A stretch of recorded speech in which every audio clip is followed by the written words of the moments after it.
Hello everybody, Doug here from 2 Plus Tough, and I am just settling down to do a little bit of hobby. My wife's in the next room writing away, and so I thought, you know what, I'm going to be painting some Sons of Horus. It's a little bit monotonous, but you'll see what I'm doing here in a little bit. I'll go through everything here on the stream. But I thought while I was doing that, let's hang out together. We can chat, anything Age of Sigmar. I actually have some thoughts on the case that they talked about releasing today. Man. Okay, we'll get into that. Anyway, let's go to the downward cam here. This is your personal invitation to drag out any paints and brushes or whatever and paint along and or build with me. So, we'll start with what I'm doing and then we can chat about anything else. If you are building something, please let me know. I would love to shout it out. Let's go over here. I have a unit of 10... Sorry, wait, there's a sum total of 15 of them of what I am calling Reavers. Okay, so here's the deal with Reavers. In the game Horus Heresy, they are sort of like the unique elite infantry of the Sons of Horus. So they have an elite non-Terminator version and an elite Terminator version. This is their non-Termi. But I have 5 of the actual models built and painted in my case, and then I have another 5 of them here. But I don't like the actual Reaver models. They are dainty, not even compared to like the new Marines, which all the old stuff is, and that's fine. I like them more. But it's dainty even compared to the old ones. And so I was looking online for solutions and like ways to kit bash and stuff. And it was suggested that if you had an old box of the Khorne Berserkers, like not the current ones, although people do use those and they look fantastic. The old ones work with a lot of the parts that I already had, all the bits that I already had. So I found someone locally who was kind enough to, for like 20 bucks, 25 bucks, give me a box of the old Khorne stuff. And yeah, I built up from there. So basically I had enough heads, shoulder pads, or generic shoulder pads from the extras that come in the box set, to get them all equipped. The only thing that's not perfectly on par is that 4 of them across the 20 that I own have a chain sword, and so I'm like, I don't care, right? They use a chain axe. It's good. Their paint scheme's going to match the veterans rather than other people. It's enough effort. No one's going to care. So yeah. So anyway, yes, inside here is a mix of the tiny ones who are the actual Reavers, and then the Khorne Berserker conversion ones who stand much more stout, and even though they have dumpy bodies, I kind of like that they're in a running pose. Here we also have Malgerst, the Twisted, the Equerry. He's sort of the number 2 of the Sons of Horus. And then just another kind of like Legion leader. You can kind of use him as whatever, but like a command hero or whatever. So he would be great to give a weapon to or have him act as a herald or something. I have another one as well. I'm going to paint him a little bit differently. And on top of all of this, I also have orders for bits that are coming from Pop Goes the Monkey to create my own Varen Assuradon and medics and stuff like that. The lesser heroes. The not sexy stuff. So that is what I am working on. So I'm going to be painting up some Sons of Horus green. I do follow the Games Workshop like suggested paint style thing where you put down Sons of Horus green and then you do a wash of Pterodon turquoise with then another layer of, because that basically acts as your wash and it puts that nice green hue into it, and then you just do one more layer with the Sons of Horus green. However, I want to try something different on these guys.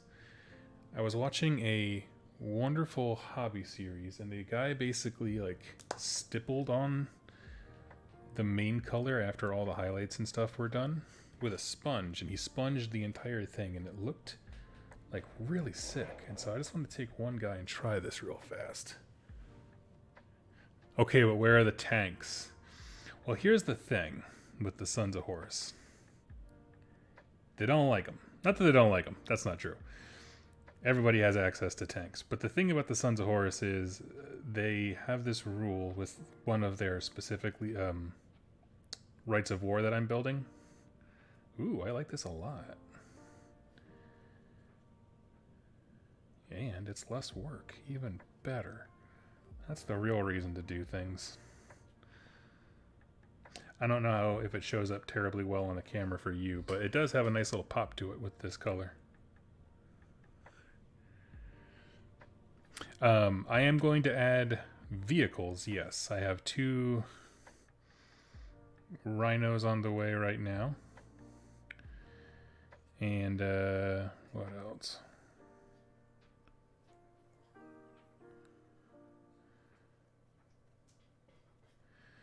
Oh, I was waiting on, now they're back in stock, the speeder bikes. I like them quite a bit as well. Oh, wait, there was a thing I wanted to talk about. Let's do this here. Close out of that. Let's go. Okay. I need to talk about this because it blows my mind. Okay, I'm just going to throw this out there. I hate it. I'm doing the professor from Futurama when they all go to like this totally not Wonka world or whatever Slurm land. What are they? They're Grumpgalunkas. Tell them I hate them. That's exactly how I feel about this, old man style. There's a lot of really cool designs that I have seen on Kickstarter and not even Kickstarter, just personal websites. People who have 3D printers and just are. The technology is becoming more and more accessible, so they do on their own things. But this is a rough one. I don't like it. I don't like it because they, even in their own advertising, they didn't show the units that this would be, or the games rather, that this would be best for. Like they showed a single unit of those dudes. Like, nah, it's a Blood Bowl team. Maybe can you fit a Blood Bowl team in here if you have like 2-star players? I don't know. This one better than the foam though, I guess. Is it? I don't know. I had the foam one. I still have one of the old Games Workshop foam ones. I never minded it. I want some thoughts. I'd love some opinions. Hot takes only. Don't be mean, of course, but you know.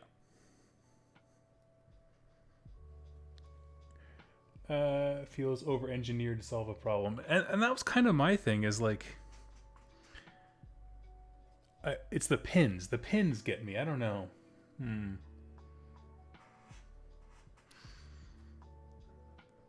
I just wasn't. I looked at it, and it took me a while to be like, oh.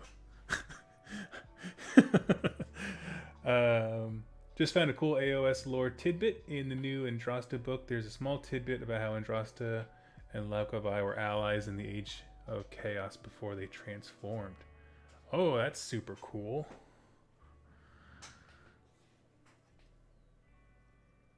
I was unaware of this.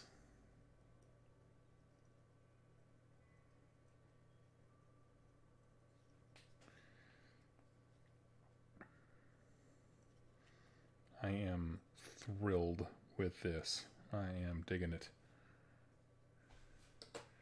The only guy who doesn't look quite good is this one here. What's your deal? You guys ever have this thing with painting where it's like you just have to push through until you can paint the base of the model? Because I look at this and it's like the green that I see on the base kind of obscures my vision a bit. So I'm like, oh man, it looks way too much of one color. But then if you just push through to when you get to that lower portion where you fix the base, all of a sudden that color is not nearly as oppressive.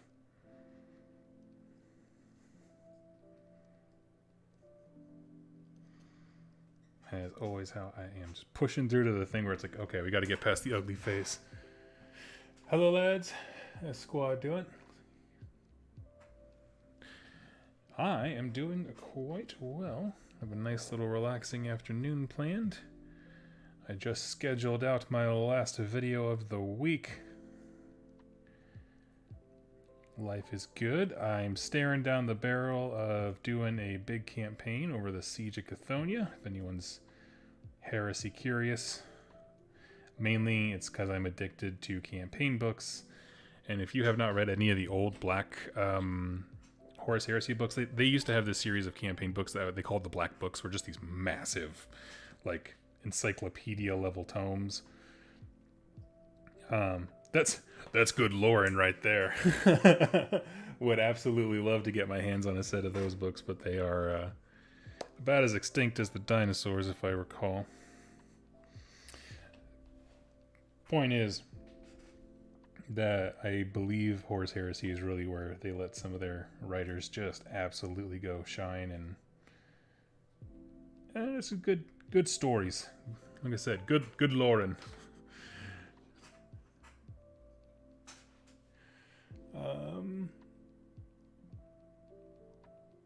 Someone painting on YouTube. I guess I will join you. Please do.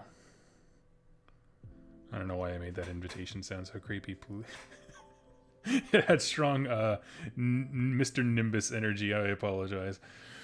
But yes, please do. First time seeing shade used for dry brushing. Oh, you mean a sponge? Yeah, it's just a layer paint.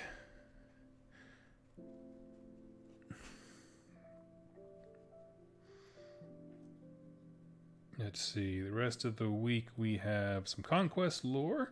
We have a Trug video. I promised a dedicated video on him.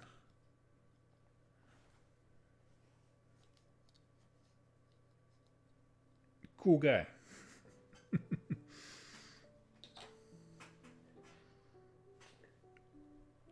GW has so many books you can't buy anymore.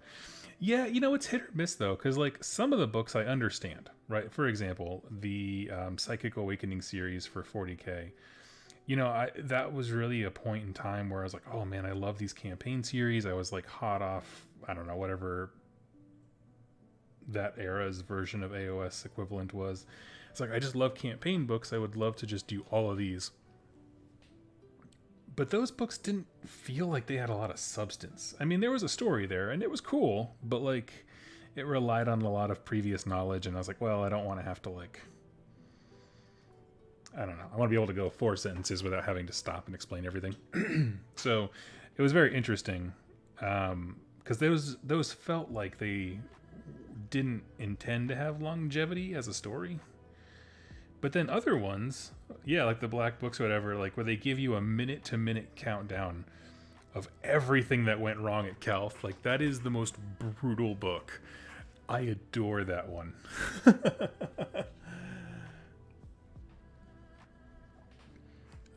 Sweet, perfect time for a hobby hangout. I paint Chaos Trim for a commission. Oh god, that's soul-breaking. He says, while painting Sons of Horus, and I believe I just recently committed to painting Chaos Space Marines in 40K for a bit.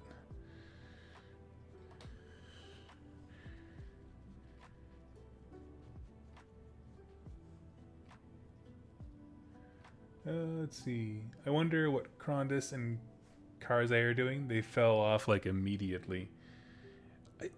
Yeah, they did. They did, didn't they? I don't know. But then again, so did Kragnos, I feel, and he like their stories were intertwined. I'm sorry. Yeah, no, he was the ender of their empire or whatever, and so it's just like, did all these guys just be like, we're cool? This is Warhammer, not Peacehammer. Somebody punch somebody.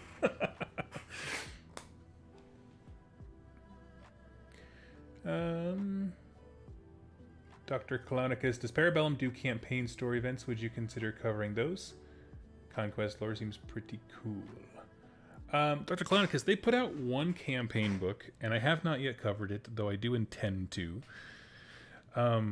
They tried to do this really interesting thing where it was kind of like the early Path to Glory books for Age of Sigmar mixed with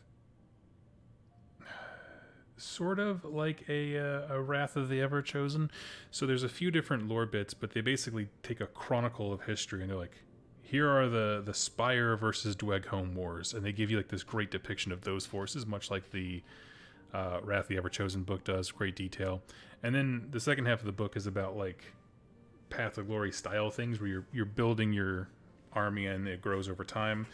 The problem is that they put that book out and it was just not everyone's cup of tea. It also didn't cost very much. I think they threw it in for free with a bunch of bundles. Like, it wasn't... They didn't shove it down your face like the way GW does.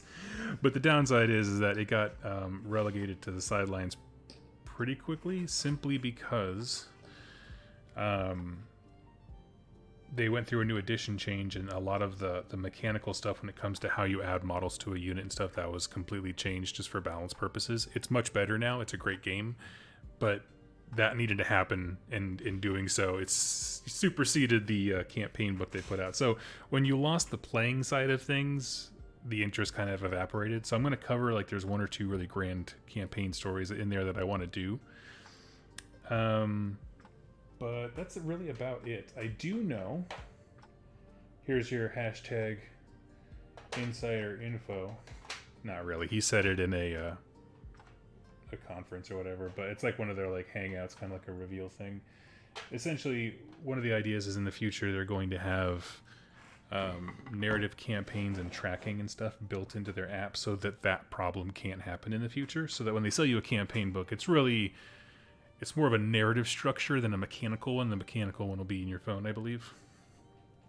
But that's I guess the direction things are going. And if you guys don't know, Parabellum puts Games Workshop to shame every single day that they exist when it comes to apps. Specifically when it comes to apps. I won't denigrate anyone's company, but like in terms of what the company specifically wants players to have access to, it's crazy. They got a whole bunch of cool stuff planned. Okay, sorry. That was the thing. That was way long-winded. I deeply apologize. Yes, they do have campaign books. They only have the one. It's dirt cheap online, and it's a good read. There's some cool stuff in there, but don't get it for rules. There we go. Succinct version. How do you feel about the new resin Fulgrim? Oh, I'm always happy to answer that. As a model, I adore it. It looks absolutely beautiful. I, as a player, would never want to transport it anywhere. It would be a shelf queen, which it's fine. I love the idea of models being for display. I don't have a problem with that. It's just, oh, it's so finicky looking.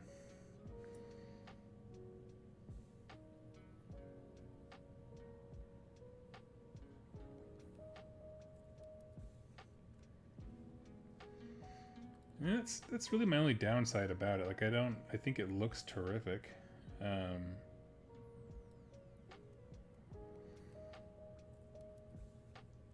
Yeah, it's tough because, you know, you want those models to be big and imposing, right? Everyone that has like that centerpiece model should have that Nagash feel where you just stop and go like, okay, now what is that? Like, I need to know. And that is definitely a model that does that. But the thing is, Nagash is so much more movable. And he's a pain to transport. He's a big, thick boy. So when I say that he's even more movable, like, that's not, like, good. That's not a good scale. You don't want to be on that.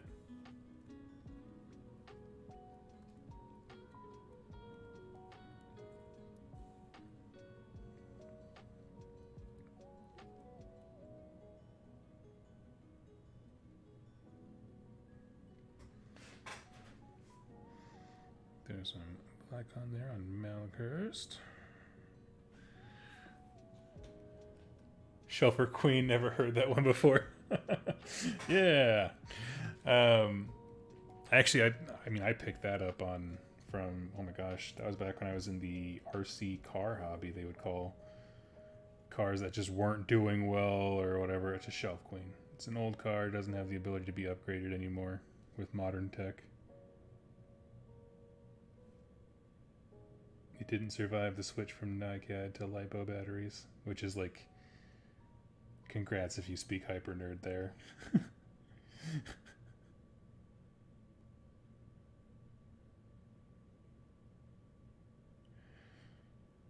I was quite a hobby hopper for quite a while before I landed on war games, and I got really into RC stuff just because I like the mechanics of it. Like, you know, you get a small scale of learning like pitch and yaw and stuff like that when it comes to like how helicopters fly, and it's like very educational and fun. It's fun to see it all in action, and you get to learn a little bit about electronics, and that was super rad.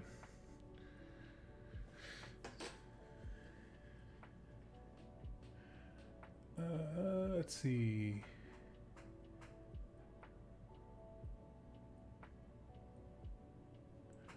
Okay, Bam looted. What's the Emperor Protects podcast episode about today? I was just about to click when I saw that you were live. Oh, today it is about the book Fear to Tread by James Swallow. It is kind of an origin / defining moments for the Blood Angels Loyalist chapter, and also with how they fall into Horus's grand machinations. There's your non-spoiler preview.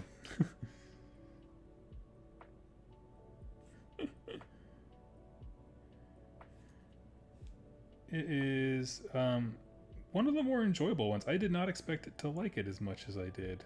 I'll be perfectly honest with you, the Blood Angels have never been interesting to me.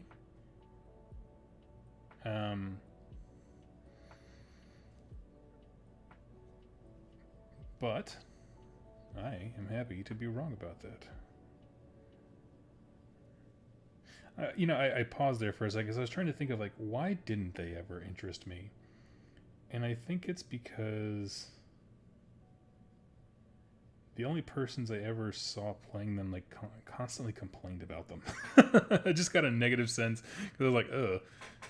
We all have those armies that like. Let's see.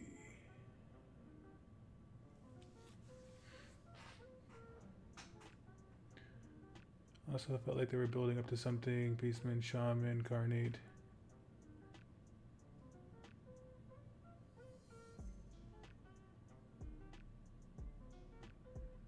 Oh, wait, did I miss something?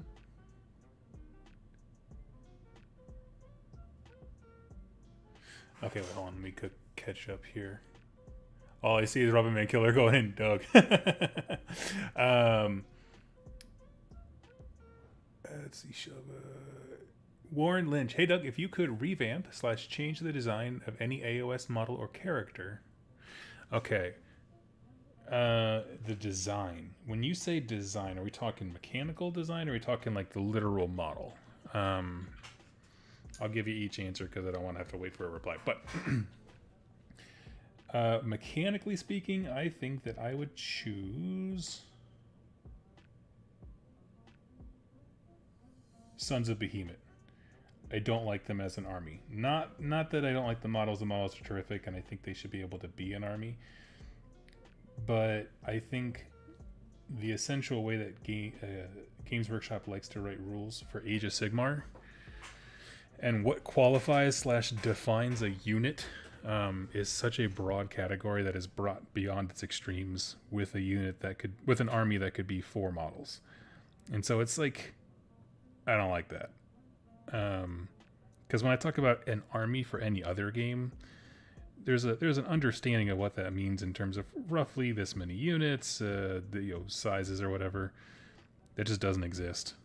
And so the game suffers for it because everything has to be bowed to those extremes. As far as their appearance, though, what would I change appearance-wise? I mean, I would do something to move vampire counts away. I'm sorry, vampire counts. Soulblight Gravelords away from Oops All Wolves. I don't know when that happened. But I like this stuff, like the Lakovai monster. I like that kind of thing. Like, give me some cool flesh horror stuff. You know they can do it. They've been doing it with Slanesh with the Man Harp.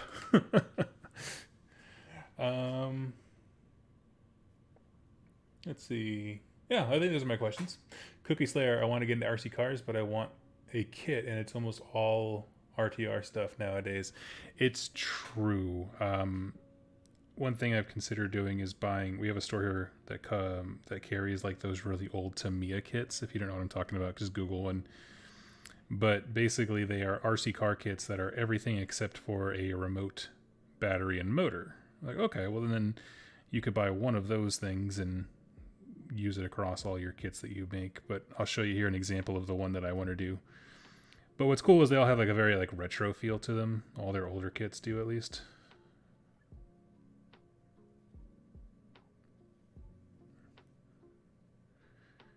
But RC cars are fun just because you get to see, like, unless you get into like LEDs and servos and stuff like that, the things that we do for Warhammer don't animate at all, right? But when you like fly a helicopter and or drive a car, those things that you do.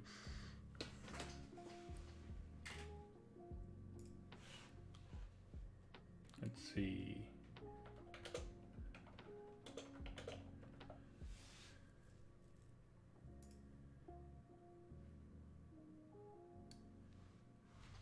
Yeah, okay, I just Googled it. This is just for me and Cookie Slayer.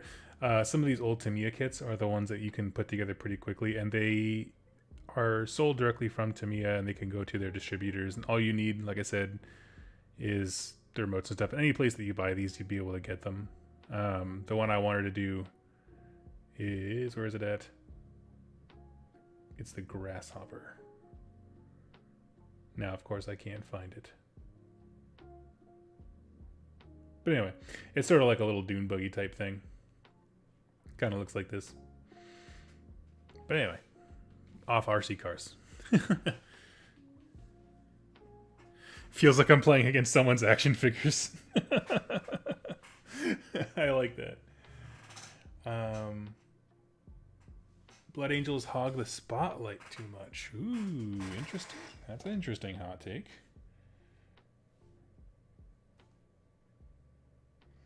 I really had to work past the reader. Sometimes the readers just nail it when it comes to like voices and stuff. Whoever they had read this book, his impression of the angel just absolutely grated me. But I liked the story so much that it wasn't a chore to push through. But basically he had him talking in an ethereal way like this. And it's just like, after 6 hours and there's still 7 more to go. It's like, bud, I know that you're the Primarch of the God of Mankind or whatever, but I'm going to need you to take that voice and just drop it down a notch, bud. Like, oh my God. Stop trying to lead the boys' choir.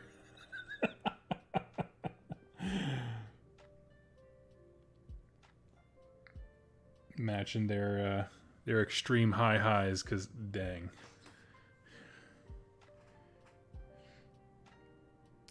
Let's see. Sense of Behemoth should be getting smaller gargants, so those boys are just heroes. But I like that they're... If it was a campaign book, like a narrative campaign book, and the way that they are now was like a story-based thing, I would say it's amazing. Because it does feel very flavorful. It is strictly for the mechanics of other parts of the game where it's like, ugh. But I want an all Gargant army of big boys to exist in some capacity. But I also think that not everyone thinks narrative gaming is as legitimate as I do, but whatever.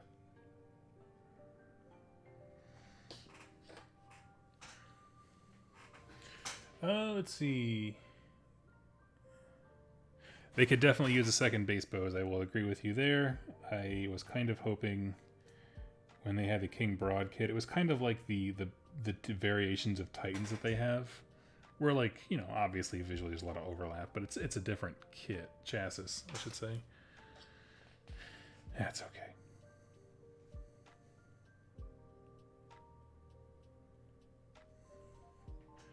Do you think they'll nail the perfect end of the Horus Heresy novels, or do you think people will be let down by it? I hope there's a really good twist. I would not be surprised and would definitely put my money on both of those things happening. Have you met nerds? No, but I mean by that in a more serious way is like there really will always be a population of people who's just mad no matter what it is, because it either this thing that they have gotten excited about for the last how many years and has been propped up, you know, there are some folks it's just never going to be enough. That being said, I do believe in good conclusions, and I am excited to see what they do. So do I think people will be disappointed? Yes. Do I think it'll be great? Also yeah.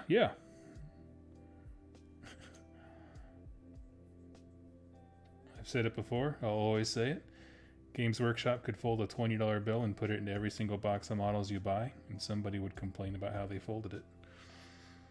It's just the way we is.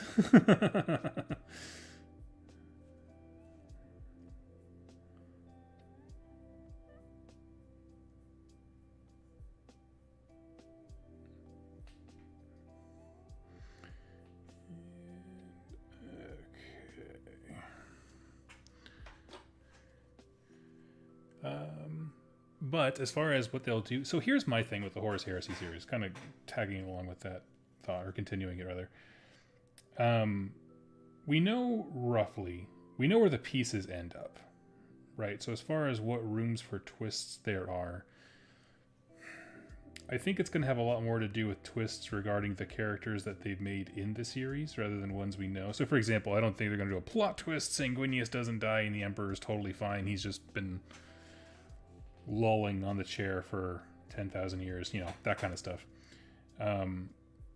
Everyone has to end up where they're going to end up, but I do think they've created enough meaningful characters that aren't just the Primarchs that there's a lot of good stories to tell.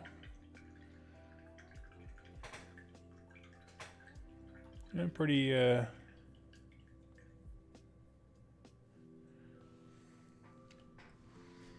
don't know. We'll see. I'm excited to see. Got that. What is next?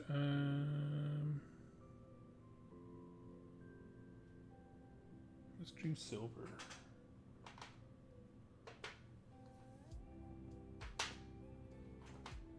Dark silver. Here we go.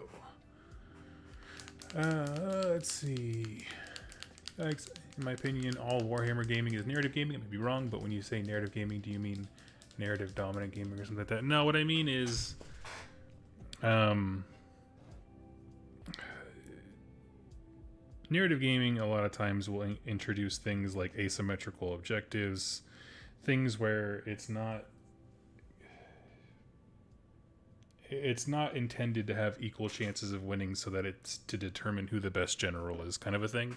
It's to tell a specific story, and sometimes that story is my buddy Chuck in the chat gets his teeth kicked in all day.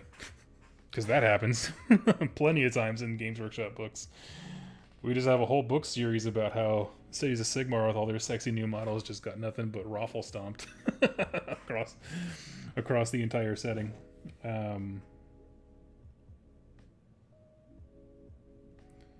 So that's kind of what I'm thinking of, is like you play games where, yeah, perhaps there's more narrative-based objectives, like we're not trying to get kill points or something like that. One person's trying to survive so many turns, that kind of thing.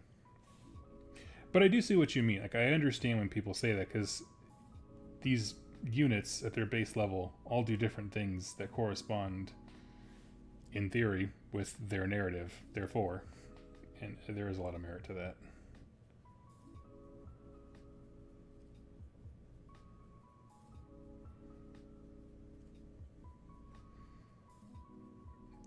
We're just going to paint in the entirety of the gun, not really worry about. I was going to initially pass over the casings or whatever and then go back, but I was like, you know what, we need to get color on stuff.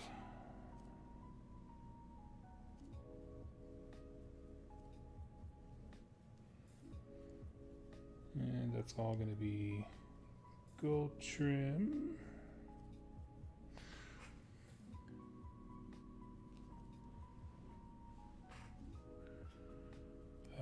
Hey Doug, how's it going? It is good, my friend.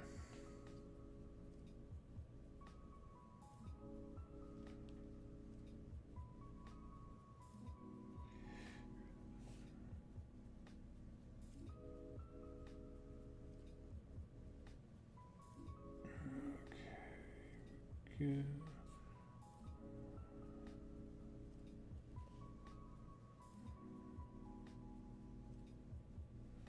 And the rest of that's going to be my brass color. I have a nice, yeah, kind of like a Rune Lord brass type color. It's somewhere between a brass and a copper. But I do that for my Sons of Horus stuff, and I just adore it. Goes really good well with the seafoam style green.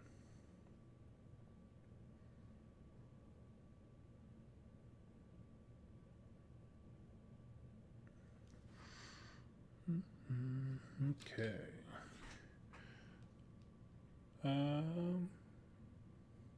Hey man, first time tuning in. How's the Legion going? Well, thank you so much for tuning in. Going quite well.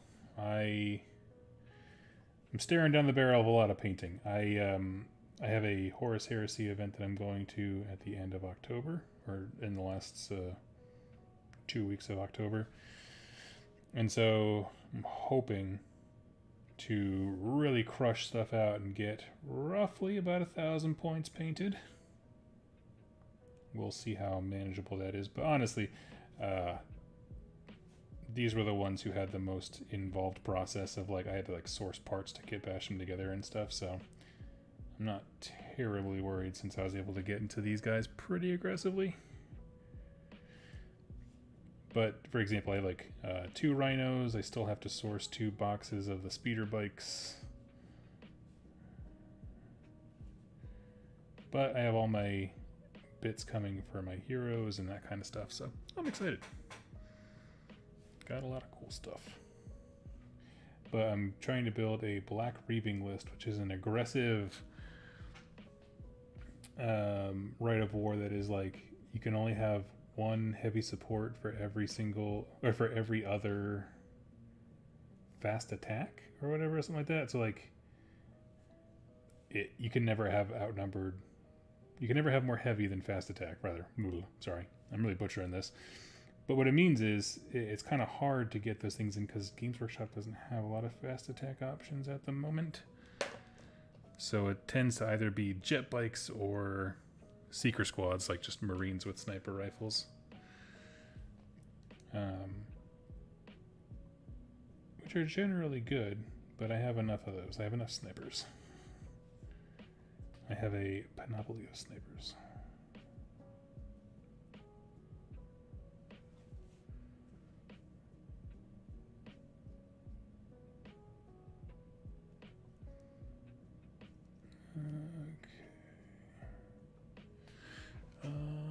Oh, I kind of lost the chat a little bit. It refreshed on me. If I missed your question, please go ahead. The last one I see is from Strength Hammer. I love narrative gaming much more than anything else, even if it's my teeth kicked it. Yeah, we played an all-day siege game over at the Rerolling Ones guys, and you know, it's hard to play till 6 p.m. when you realized at noon that you're gonna lose. But it was a ton of fun because then you just start to YOLO things, right? You just do the dumbest move possible. You're like, well,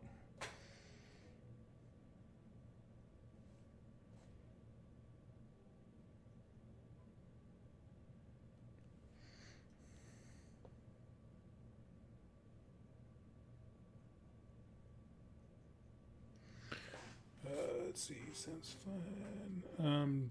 Dr. Clunk, has Doug ever played Mordheim? My buddy is making his own Mordheim table. We're going to play our first campaign soon. Been making an Eschen game. So the only form of Mordheim I have ever personally played is the video game version, Mordheim City of the Damned, which I know is not everyone's fave, but it got me into it, and that's a compliment I can give it. So that's my only exposure, but I have like read through all the Mordheim books. I do have them digitally here somewhere. I think on a jump drive here near my desk. But like, It's a game that really does interest me. I was kind of hoping that that's what Warcry was going to be, but they took it in a different direction. That's all right.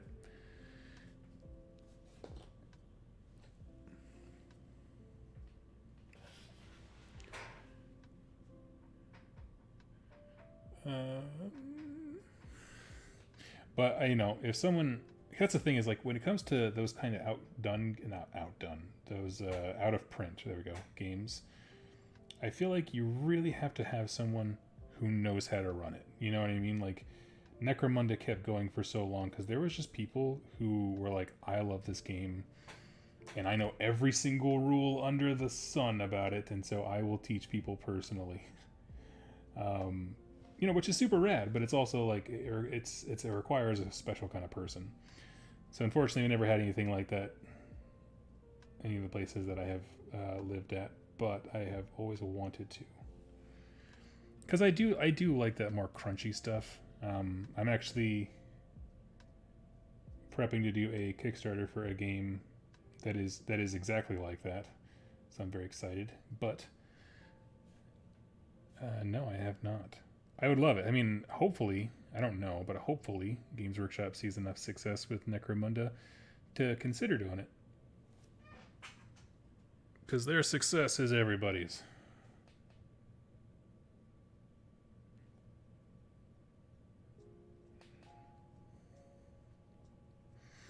The more side projects that they take risks on and have a good feedback with, the better for everybody. Which then just makes me sit and wonder, like, how's Underworld's doing?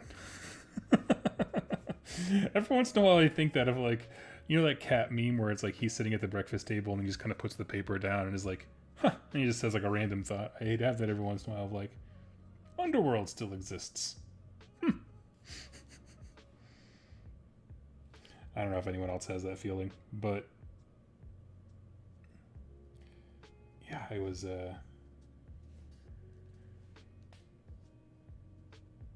just being reminded they have some pretty sick Deepkin models coming out in this next one. We talked about it in the preview show from the last thing they did, and it's just like, man, these are the best models that Games Workshop makes. Nobody knows a thing about Underworlds.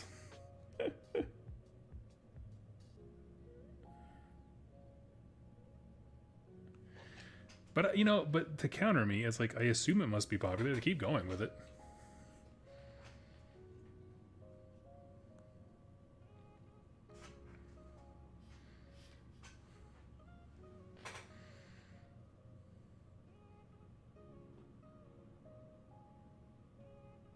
Let's see. Warren, we talked about Fulgrim a bit back. Go ahead and listen there. Basically, I think he's amazing. And I'm really glad I don't play Emperor's Children because I don't want to paint him. Was the basic synopsis of that.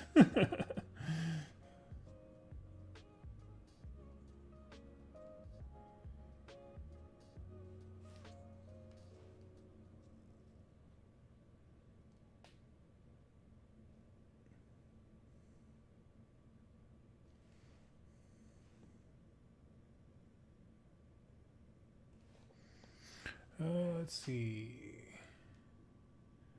Well, I'm getting buried again.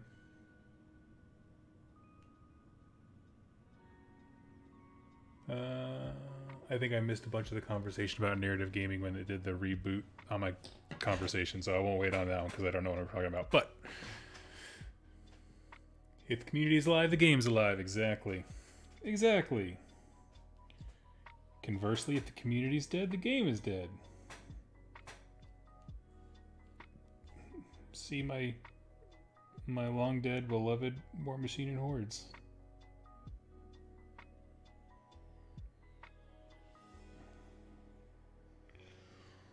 Look at LA Massacre, my boy. That's a terrible impression. Sorry, everybody. I owe an apology for that one. Okay.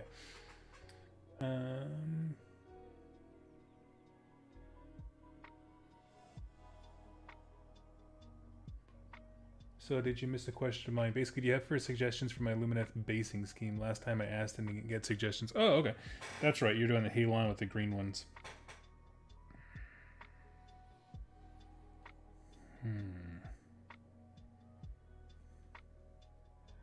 I'm thinking.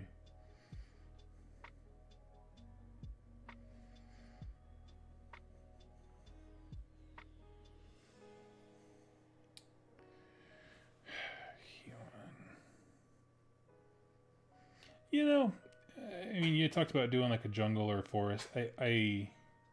My only caution that I had was to not do a green where they kind of blend together. But you could, there's lots of different kinds of grass and stuff like that. Maybe if you did a fall or an autumn theme.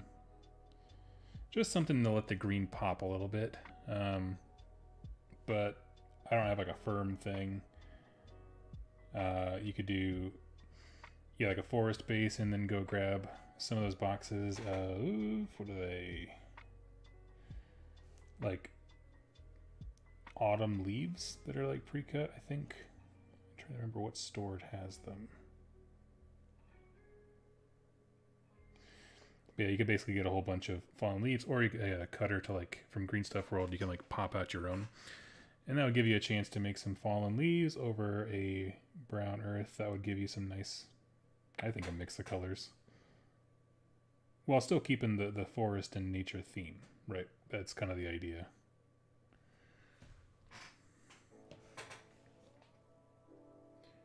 But I hope I didn't come off as, your ideas suck and I have a good one, and I just never gave it to you. Which is kind of what it sounds like, and I did not intend that.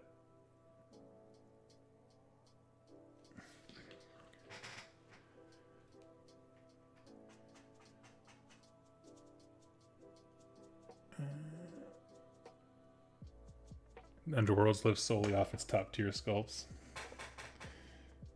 I could believe it. I mean, they're good, you know, no argument.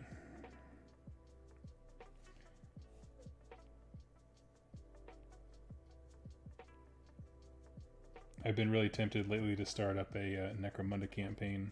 We were just talking about Mordheim, which is the fantasy equivalent, but oh man.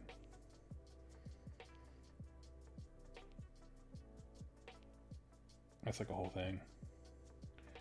Although I did, this is just a fun fact for anyone who is in the greater Des Moines area, I did get a local store to join on board for a slow grow league for AOS. I was like, if anybody wants to join in, I would love that. So I can start making marketing materials and that kind of stuff. And I'm excited. I'm just kicking that off when, I think probably after the holidays is probably the smartest. We're staring down the barrel of a lot of stuff right now. Asking people to pay to start into this is not great. But we could advertise it beforehand so that Christmas purchases are considered.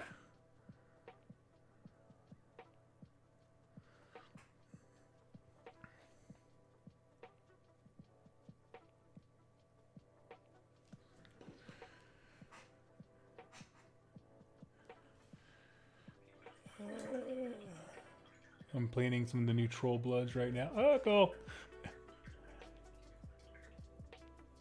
I ask a question again in case you missed it. I think I did. Do you prefer old fantasy orcs or the new orcs in look? I personally think the old ones had a new, more brutal feel.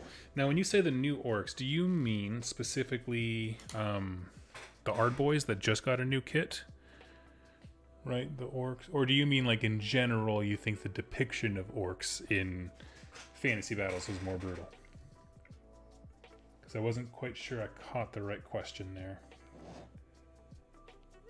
If you're asking like about the new Ard Boys kit, I go with the new one hands down because I think they're a much better representation of what they are talked about in the stories, which is orcs that want to be like the brutes, and so they just bash steel all over themselves, which is like the new one definitely has that aesthetic for it. Yeah. In general, you know, I'm gonna just be super honest. I didn't read a ton of the fantasy stuff from Old World. I came into the game a bit late on that front. You know, I do like the idea of the orcs and goblins being back together. Like, that was a thing. I jumped into fantasy battles like in the last 8 months or so of its existence, 6 to 8 months, somewhere in there. My first campaign book purchase that got me into the story side of things was End Times Thankful. I'll never forget that. But I'm sorry, tangent there. I never got a real good sense of what they actually treated those cultures like or whatever.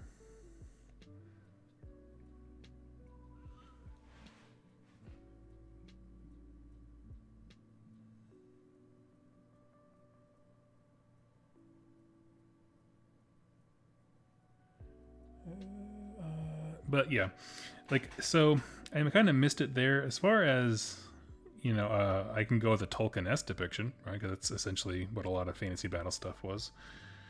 I like the beasts that they include more now. I think that the range is more interesting. Like, I understand that they had, like, the boar boys and stuff back then, and that's cool. They were awesome. Love my boar boys. Got a whole set. But I feel like the beasts of burden that say, my brain just skips on names. Cruel boys that the cruel boys use, like, those guys are awesome. Like, you know what? I didn't know I needed weird looking slug monsters pulling howdahs inside of my orc armies, but thanks Games Workshop for knowing what I needed even when I didn't know myself. I'm here for it.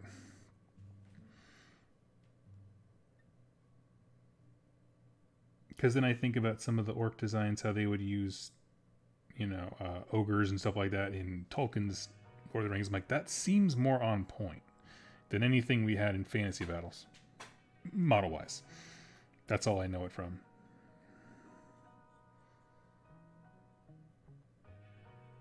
Or I guess really know about them. I went back and looked at their model line when AOS dropped. Because when everybody else was complaining about AOS, I was like, oh man, I could buy an orc army for real cheap. I love this.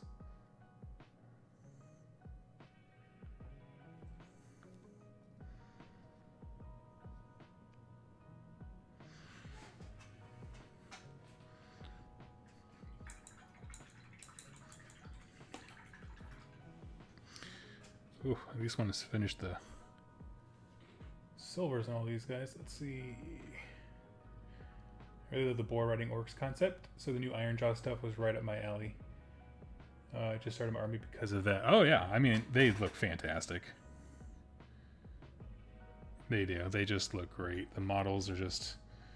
The whole line, I think now, at least for Ironjaw specifically, I'll say Ironjaws and Cruel Boys, the range looks very cohesive, and I like that.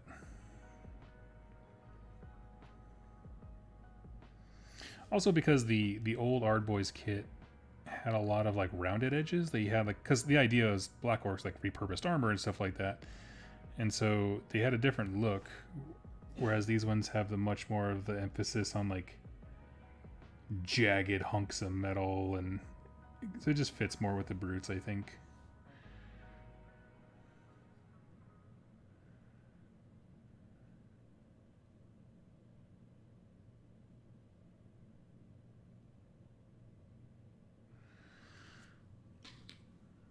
Let's see what else we got.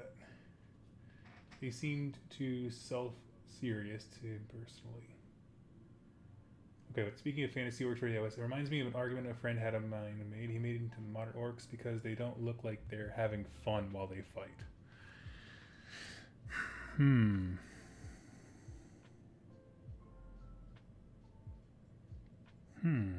That's actually a really good point. I think that's valid.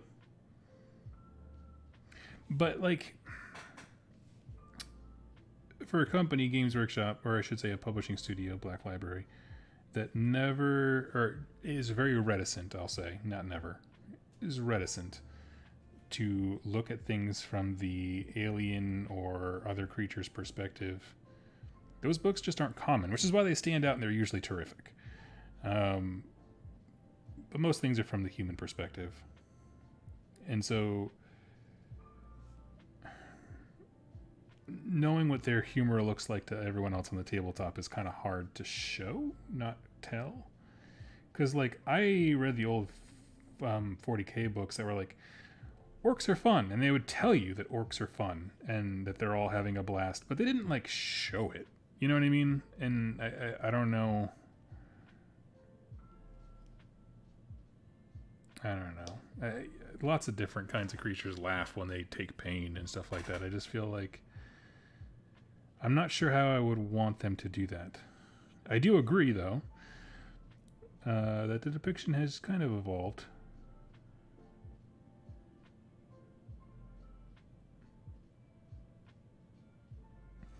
Just like how the Skaven alternate from being an apocalyptic event to a casual nuisance. It ebbs and flows.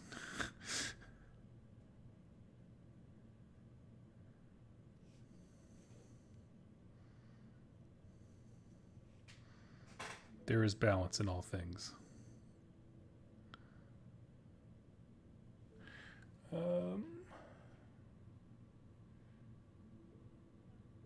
Model-wise, new orcs are 10 times better in art, but I think the old ones were just horrifying while also having fun. Yeah, that's cool. Yeah.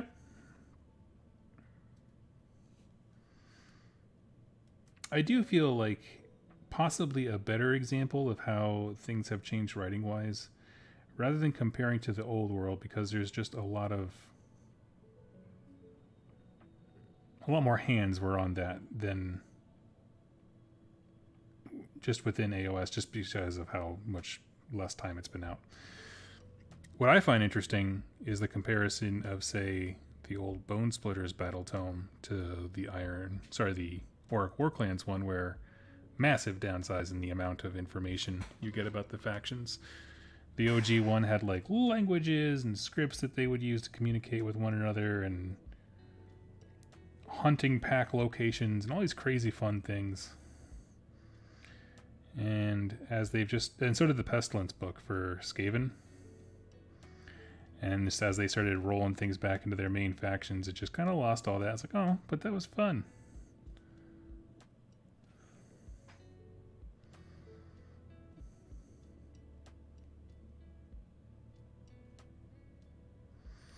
Goofy, stupid stuff is why I buy these books. Certainly ain't for rules. They get invalidated about 30 seconds after you pull the plastic off the book sleeve, you know.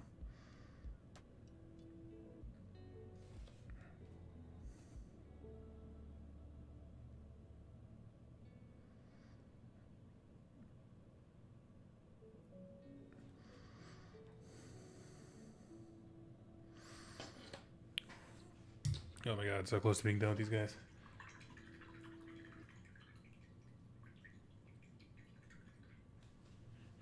I think Ironjawz took Grimgore's personality to the whole faction. I think that is a fun way to look at that, and I appreciate it.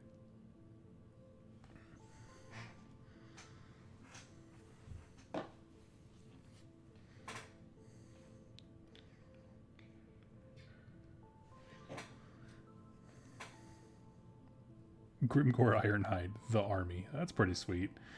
That's a pretty big compliment to you and the damage that you do if someone's just like, we need a whole army of this guy.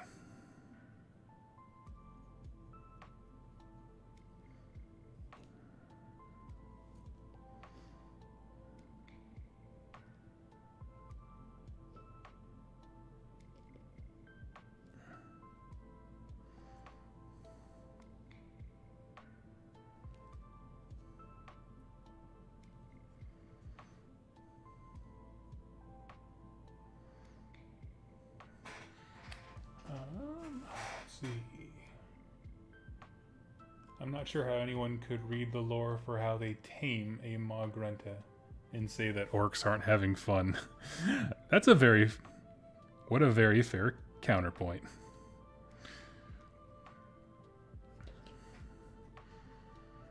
Just hop on the back and do like the mechanical bull at a bar, and then they start like bashing hunks of metal into it just to give themselves something to hold on to.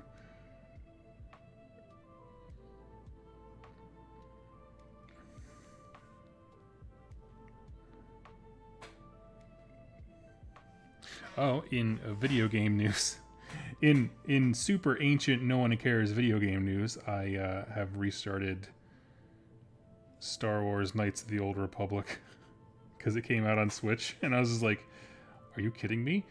This pristine achievement of game engineering from the year 2005, when youth was cool, the word rad was hip, and Sugar Ray was a respected musician." So anyway, yes, I did the time jump, hopped in there, and now I have been playing nothing but a ton of that. Even if you know the twist, it's such a fun game. It just, I can't think of any modern RPG video games that really have that same crunchy feel, and if you guys know of any, please let me know.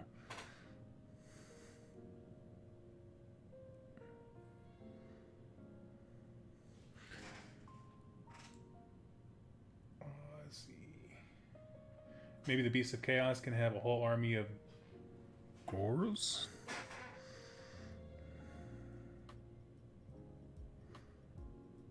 You mean like the Bulgor things?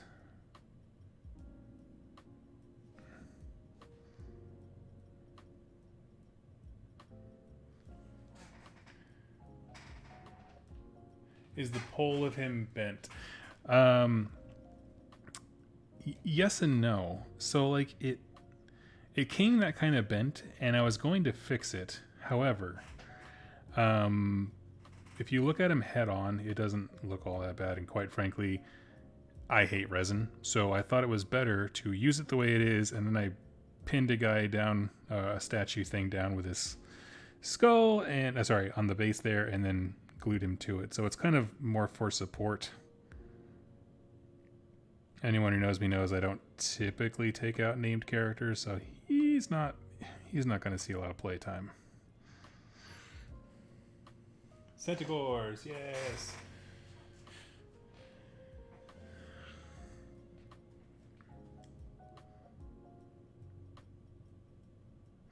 I don't think it's possible at the moment to do a whole arm.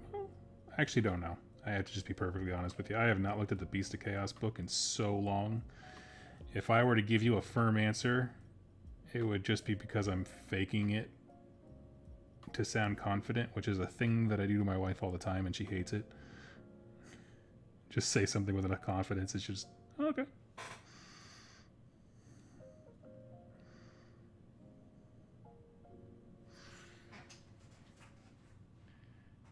Hot take on the current orcs, but I feel like Cruel Boys need more kits.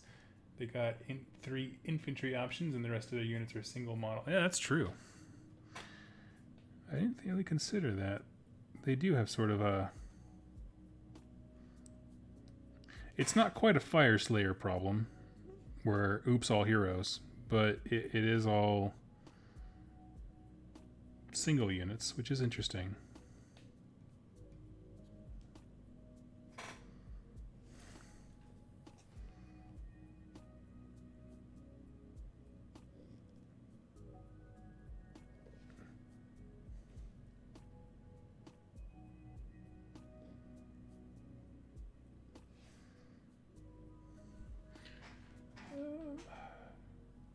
Something more elite than Gut Rippers.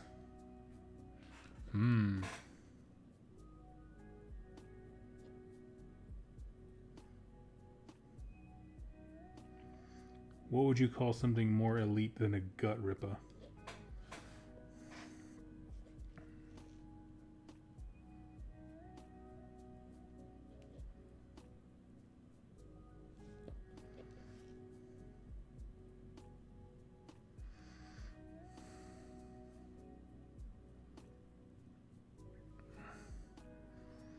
Skull Cracker, maybe? That'd be kind of cool. Gut Ripper, Skull Cracker.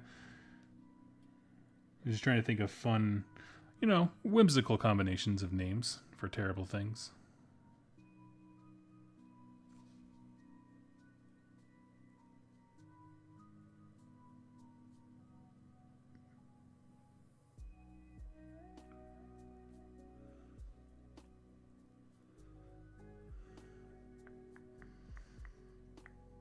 Okay.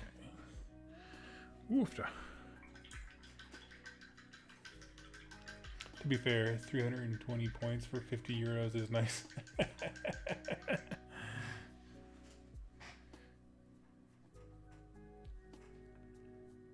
The spine snappers. Ooh, gut ripper spine snappers. I like that.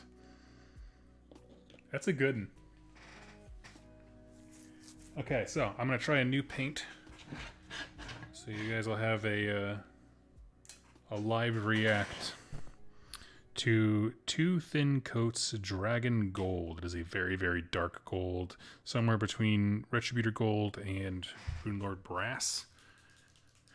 And it's a tinge brighter than I would say Runelord Brass. And I'm going to, after a wash, it'll kind of bring it back down a smidge. So that's the plan anyway. Just giving it a good shake, as Duncan would say. Tongue snatches, the stealthiest of orcs. That could be cool. I would love a theme that they just leaned heavier into. Cruel Boy should be allowed to take Fellwater Troggoths. See, okay. Now Dr. Clownicus is bringing the real solutions here. These are answers, people. Yes, I agree.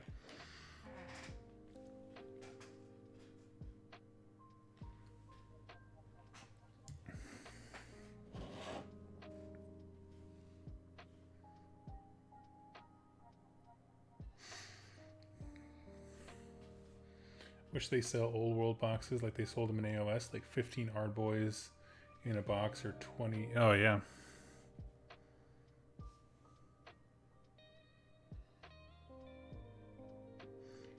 It is a thing that I very much enjoy about Horus Heresy as well.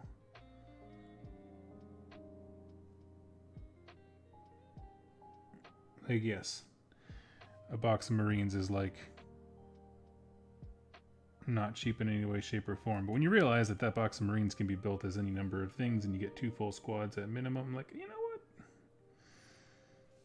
I kind of like it.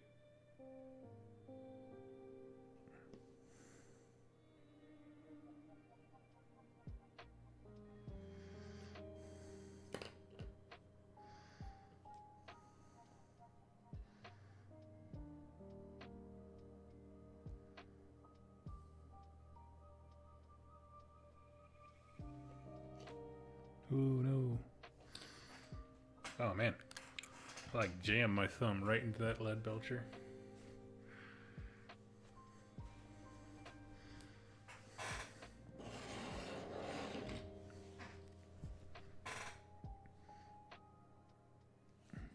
Almost started finger painting this guy by accident.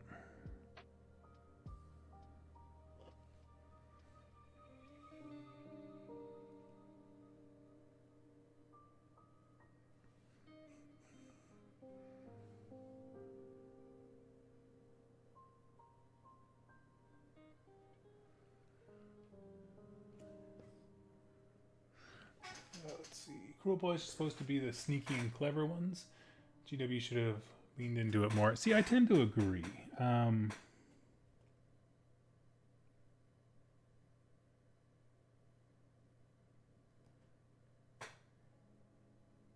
Aside from rules that allude to the use of poisons, not a whole lot with them matches up to their story.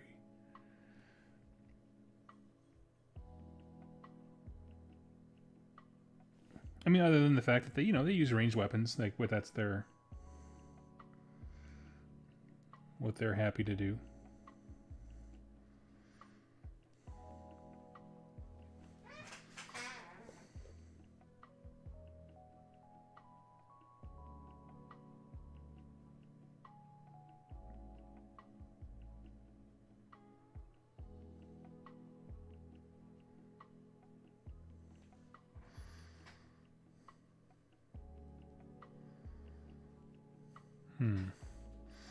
To be honest, it looks more gold now than it did in the bottle, and I'm not really a big fan of it. I mean, it's a good color. Like it. Let's see what else we got.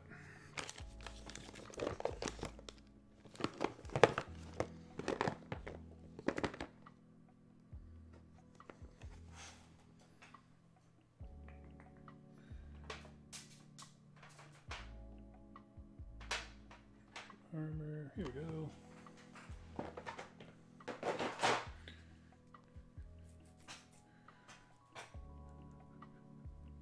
Okay, 1 sec here. Doug, are you thinking of using the new upcoming Mark III Marines in your Sons of Horus? Or does this oppose your fast attack vibe? No, not at all. I fully plan to get some of those guys and paint them up. I'm so excited for that Mark of Armor.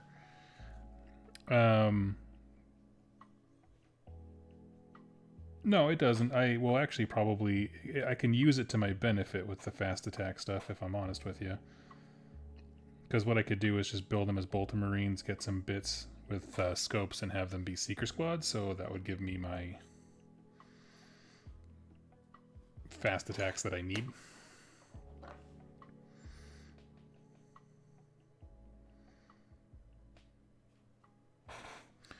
But,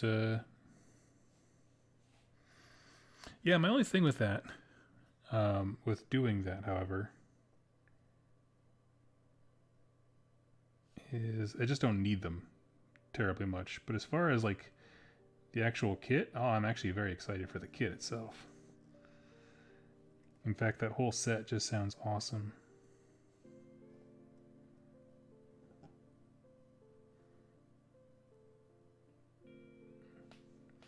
I mean the box set that it's coming out with, rather.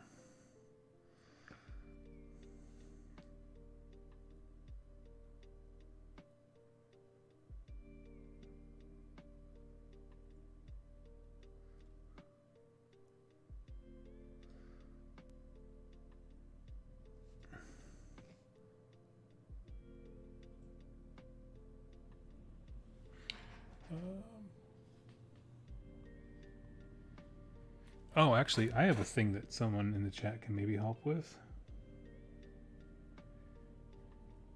I am making a migration from my Bone Splitters to Gloomspite Gits. With the primary reason being I just don't think Bone Splitters are going to be around for very long, and so while I don't think that's a big deal for people who play Big Wa, for me in particular, yes. So, if you are a Gloomspite Gits player in the chat, or you're watching later on, please consider leaving me some advice on where to begin. I have not yet fully dove headlong into all the different like shows and stuff like that. Like I know I'm gonna binge a whole bunch of discussions on AOS Coach,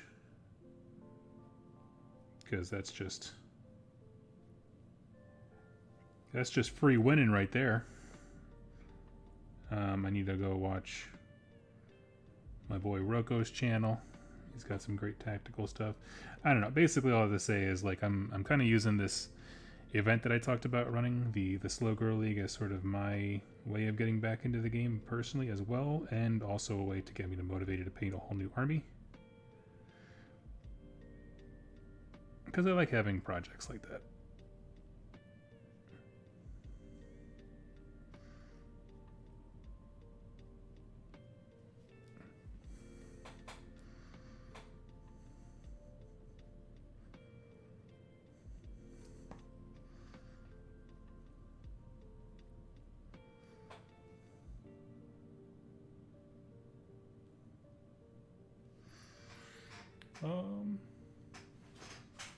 Love that range of paints. Wasn't there a Blurred the Boys sucked and they just got... Yes, there was a story on that, on the Cruel Boys who live their hashtag best life in Nurgle's garden because they just love it.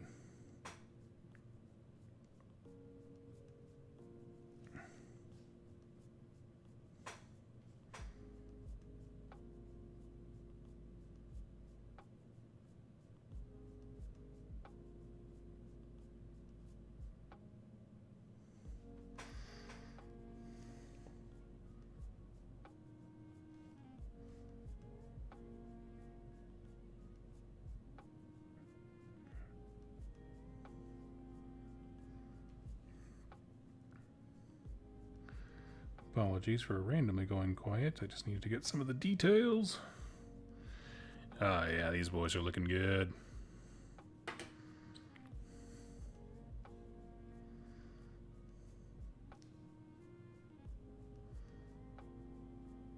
Yeah, I realized I made a really good choice in trying to kit bash together some, because just having to paint the old Reavers, or the official Reavers, I should say, not the old ones, but the official ones, compared to even just taking the dumpy old Khorne Berserker kit, they're nicer to paint.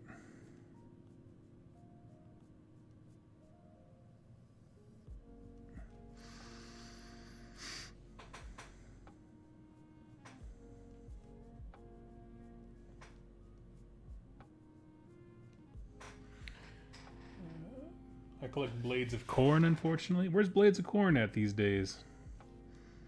I'm always hovering on getting a Khorne army.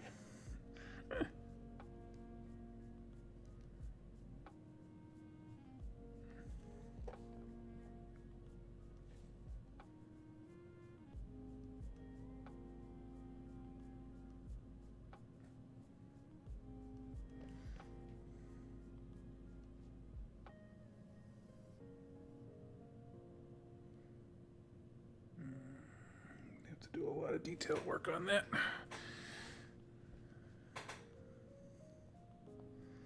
The shoulder pads that came with the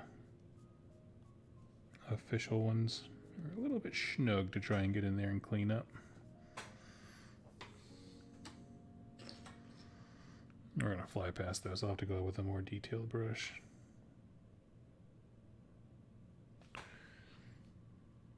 Oh man, I couldn't help with Gits.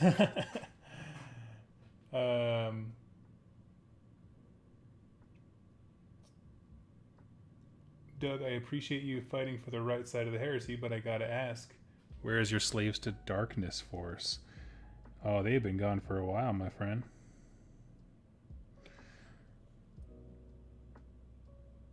It's, you know, it is why I am, I guess, a true servant of the nature of chaos, right? You gotta keep flipping those armies, keep it moving.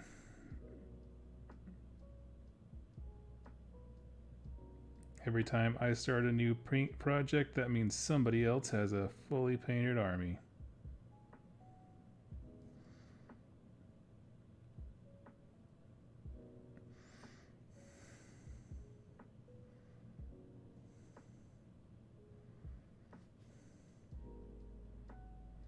Yeah, and I don't know. I wasn't... I guess I feel, and this is just a feeling statement, so not inherently wrong or accurate, but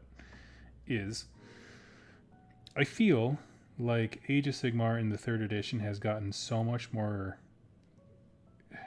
gamey in terms of like crunchy with the rules. I like the more loosey-goosey fun stuff, I think. And that doesn't mean unbalanced. Like Vince Ventrella often has fantastic narrative fluffy solutions that are not, you know, unfun.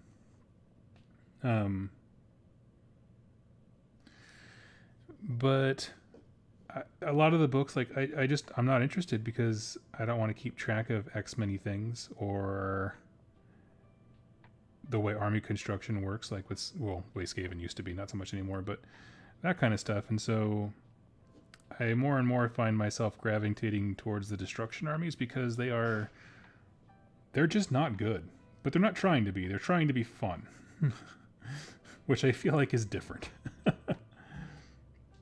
And yeah, I don't know. That's just where I've been lately. Just really enjoying the destruction stuff. I did like the way my Bone Split is played, so I'm thinking Squig Herd, because that'll kind of give me that same aggressive turn 1 with Oops All Chaff as an army type with like the other guy's head.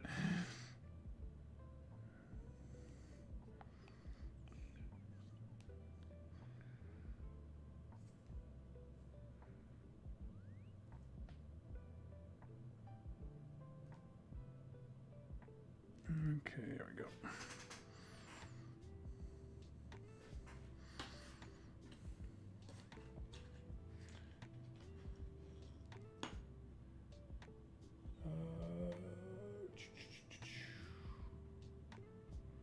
I managed to find the very old Wrath and Rapture box recently, very cheap, and then realized I can't play mixed demons anymore. Yeah, unfortunately not in AOS. You can in 40k, I think.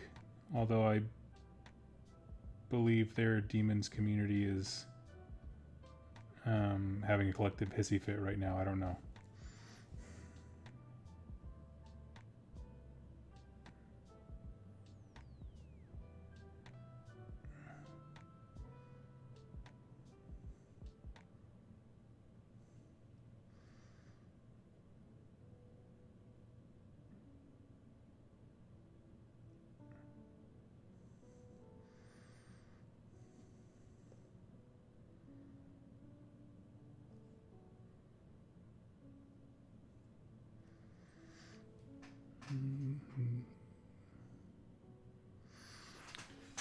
Let's see.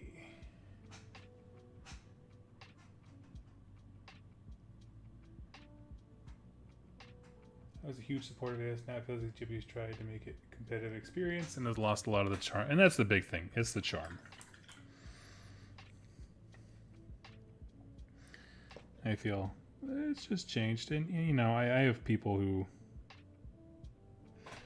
been pretty open. Like, I don't like battle tactics. I don't think it's...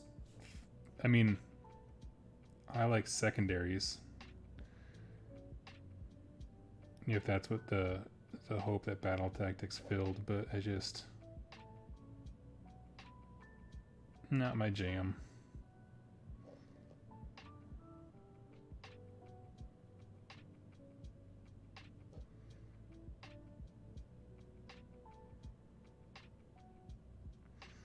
But, you know, it's like gamey feel is such a hard thing to quantify, and it's just... what a pain to try.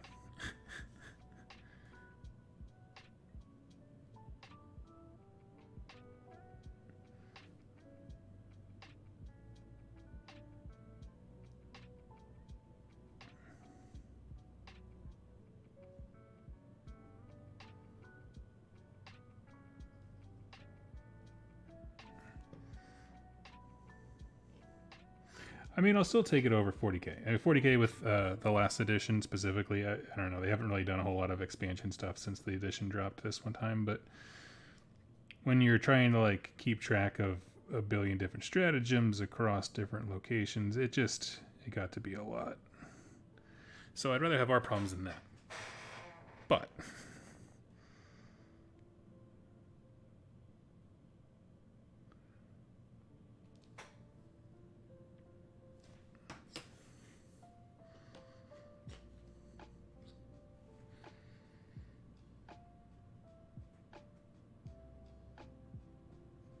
let's see. It's talk about the demons. That's the consensus. I don't know. I don't know anything about the demons book. I know that it's kind of like someone described it to me, who plays both games, as kind of like the Flesh Eater Courts. Like, we should have gotten a book by now. We should have had some kind of support by now. Where is our support?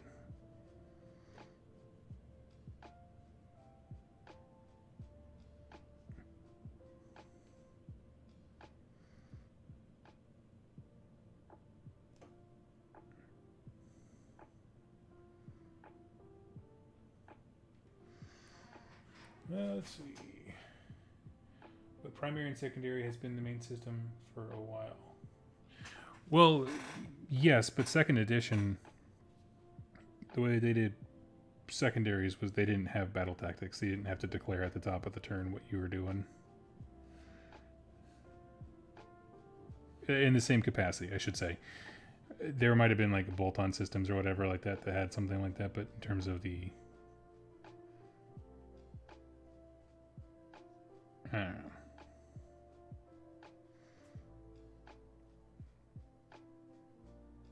But you know, when I look at for games like that scratch that particular itch of just being more about fun and rolling dice anymore. Conquest, it's the best game to get that. There's no better demonstration of that, and if you try to like make a charge move and you realize how lax the charge moves are in that game, where you're just like, you get a free 90-degree move at the start and the end, which means what? As long as you're kind of remotely near your target, you can get them. It's like, thank you. What a great way to do rank and flank games.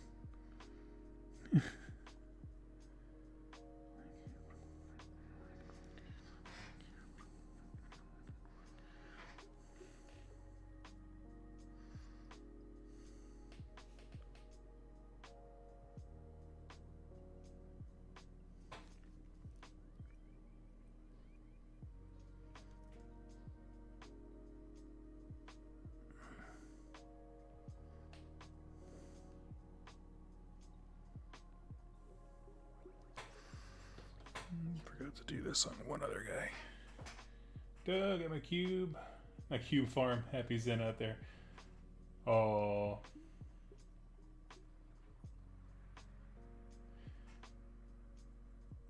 In AOS, is it GS or stuff that they don't limit the stratagems?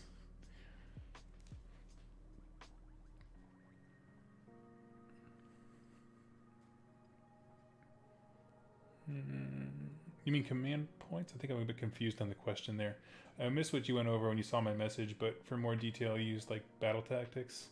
But doing them now is a chore. Plus, they're becoming too uninteractive. Well, and that's kind of been my thing too, is the lack of interactivity, right?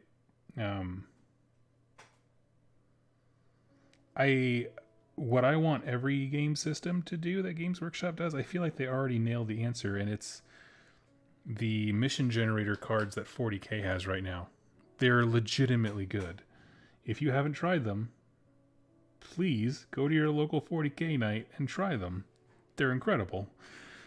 Essentially, you don't just generate a mission, you also have ongoing secondaries. And the way it works is at the start of the game, at the start of your turn, rather, you're going to draw 3 of these like secondary cards, and from there you get to decide, okay, I can achieve this one, that's what I'm going to focus on.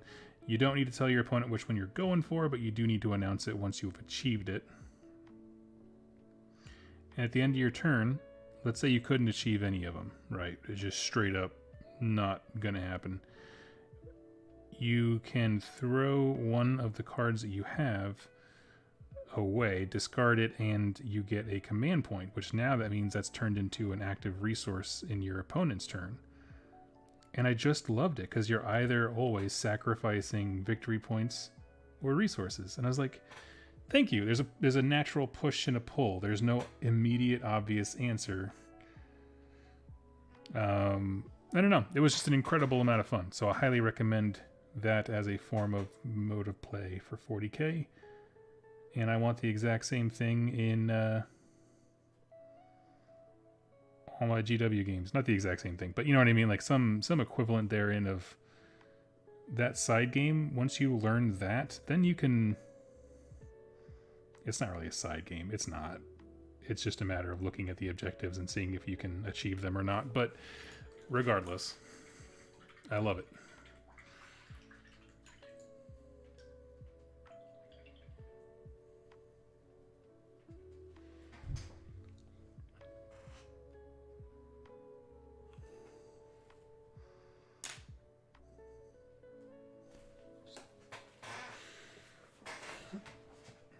O'clock. Okay, keep going for a little bit more.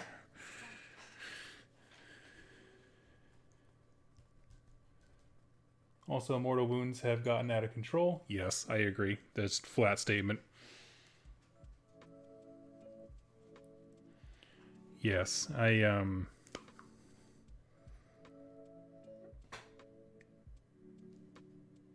was a big one for me. Yeah, it's just so strange to me how that started off as being like, oh, what a great way to differentiate kinds of damage softly, right? And they don't have to do anything as hard as like track heat damage and physical damage or whatever. But It's along that same rough edge, and then yeah, it's just like, so if everyone does it, does that mean it's not special and nobody cares?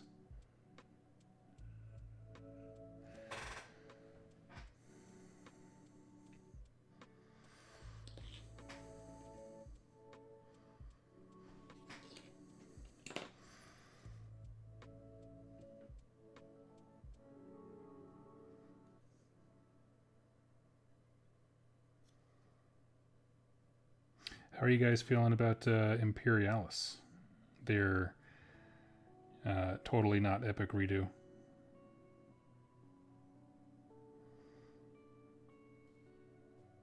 I'm interested.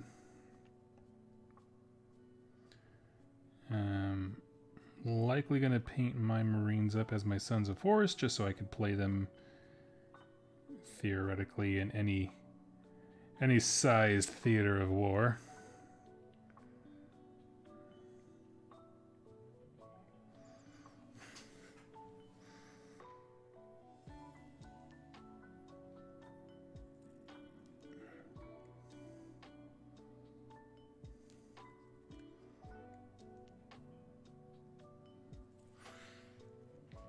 Let's see.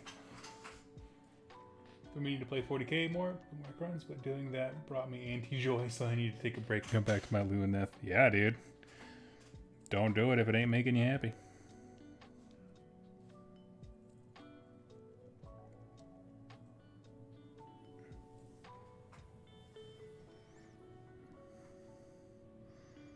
It's the number one rule of fun time, man. Don't do it if it ain't making you happy.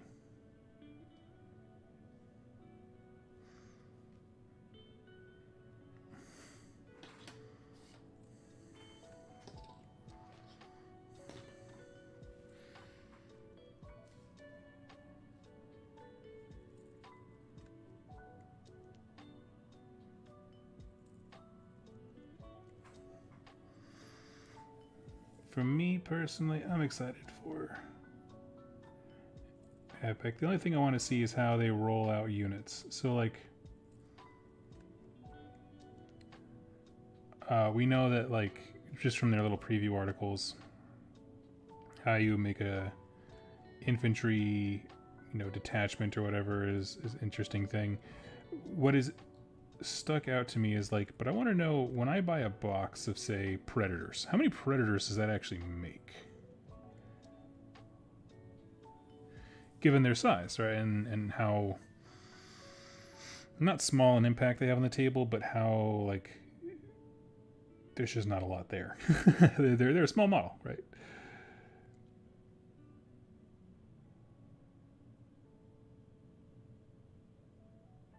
So the price points have me very interested.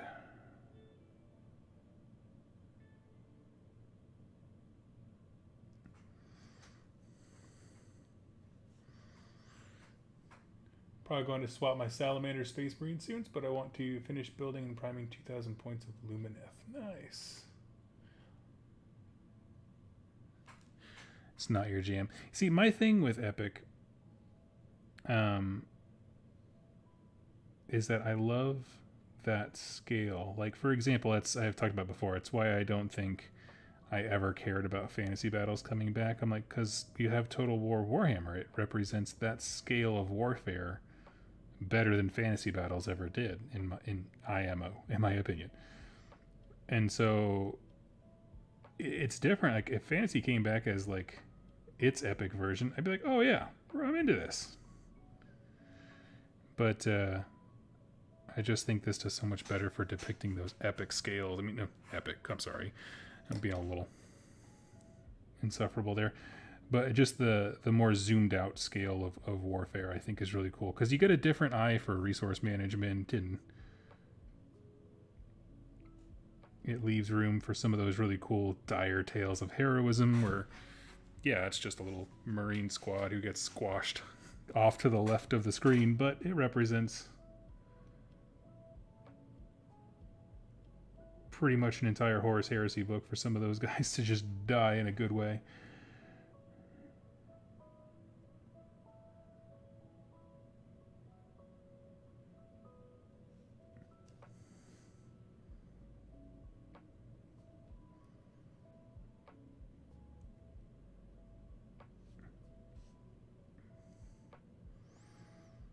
I'm very interested to see how they're going to bring in Titanicus and Aeronauta to make them seamless and interesting from a rule sense, like they belong in this game system as well.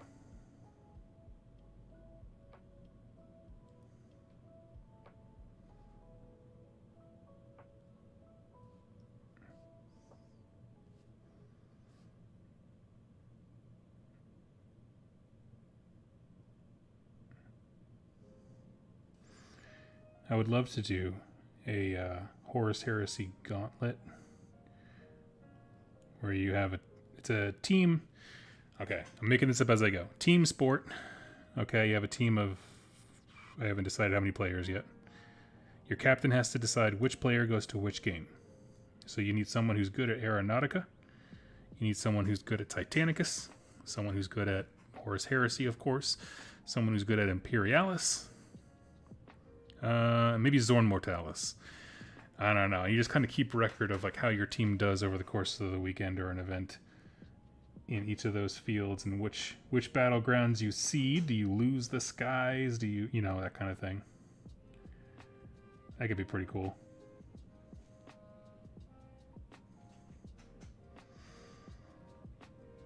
It would require a very specific type of game group, though, to be on board with that.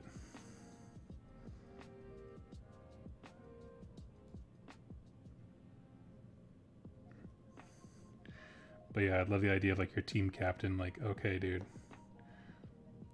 these are the battles you gotta face. Maybe it's multiple of each of those games throughout the weekend, but you can never do the same thing twice. So you have your best Aeronautica player, your best whatever.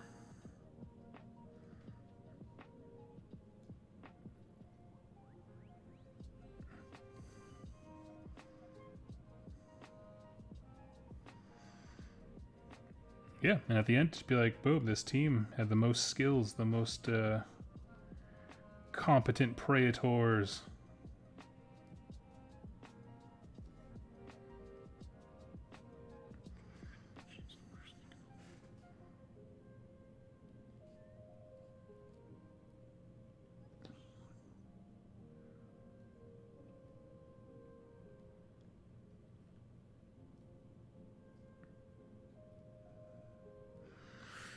Let's see.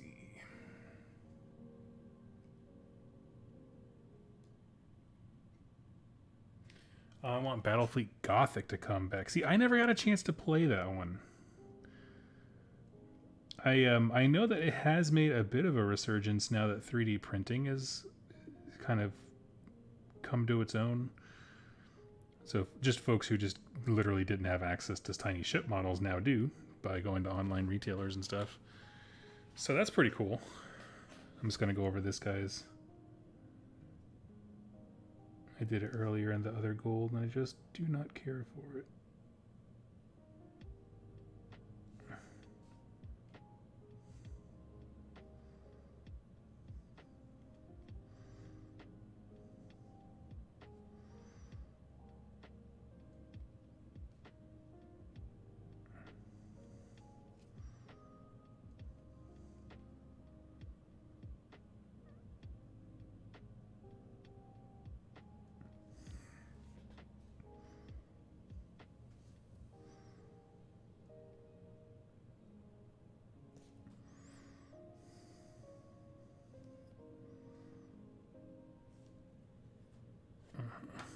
Do.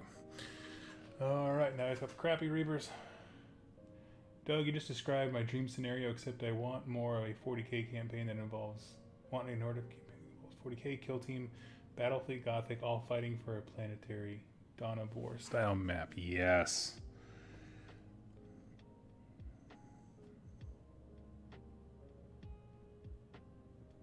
But yes. I love that kind of stuff.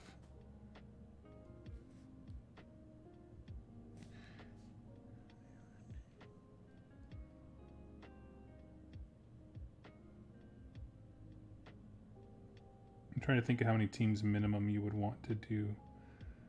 I mean, you could just do 2, right? You would just decide traitor or loyalist or whatever. Doesn't have to be like a whole tournament level event with 6 teams or anything like that.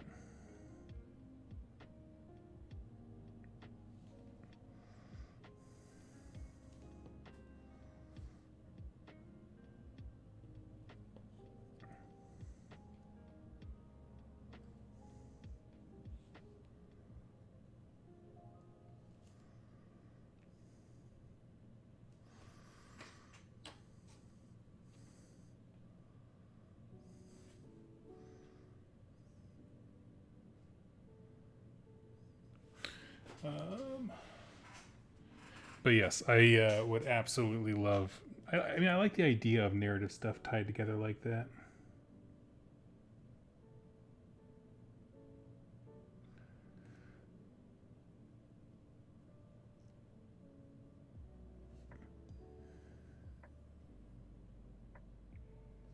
Trying to think. There's not even. I was trying to think of doing an AOS version, but it's like AOS Warcry, and I was like Underworlds. But Underworlds is just its own thing. It's not really trying to be a specific scale of battle that's different or anything like that.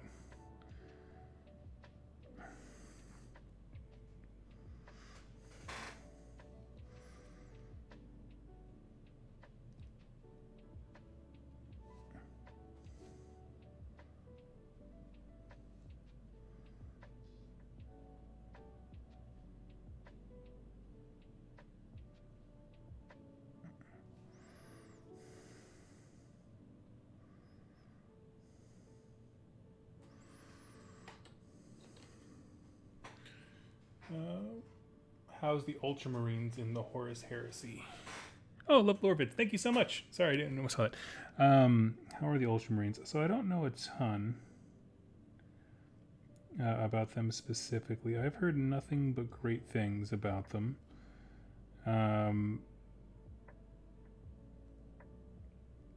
Because they're not the poster boys, which for some reason that matters to some people, but maybe it's because they get less, I don't know, rules attention or something like that. No, I can't be right. They have all kinds of rules attention. They're good. That's the answer. They're good.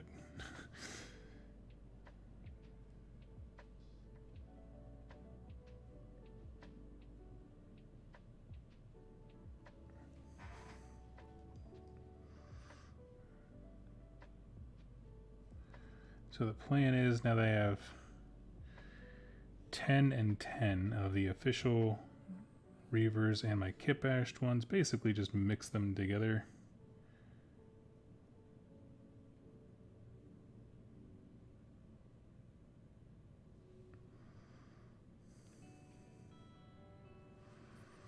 Ugh.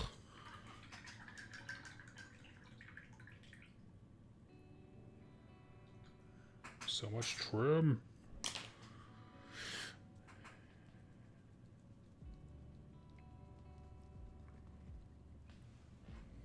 What scale are you referring to? When I say like the scale of warfare, so like not a literal model scale, but like your perspective as the player. Like in Titanicus, you're the removed adept who's watching this battle go on and giving orders across the board. In Warcry, it's a warband level game, so it's different. But Underworlds is still a warband level scale of game.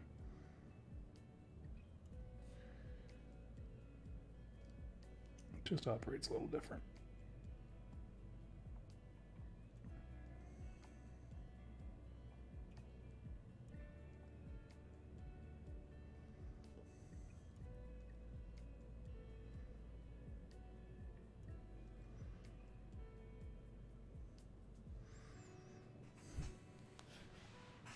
I have a lore question that's been bugging me for a while. Why did the Idnith come with Slanesh PTSD souls, but all the other elves seem totally fine? Did Teclis get better at swapping? Yes, he was their prototype. So there is some element of like they just didn't know what they were doing. that's really the only indication that we get. It seems as though maybe he was a bit too ambitious with his first attempts. Like, instead of like learning in bits and bobs, he went full Frankenstein in the first week or something. I don't know. But that's essentially all the information we get, is just I think maybe there was something about... No, that can't be it. Never mind. I was going to say, I think there was something about some of the souls were like the first to be eaten, and so that they were particularly messed up, but I can't think of where I read that now.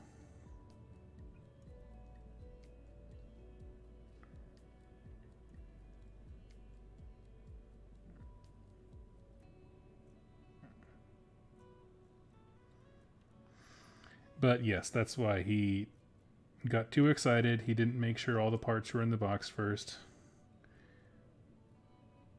Didn't wait for his parents to tell him it was okay to assemble it. Just hopped right in. Ruined the model like we all did at some point in our lives.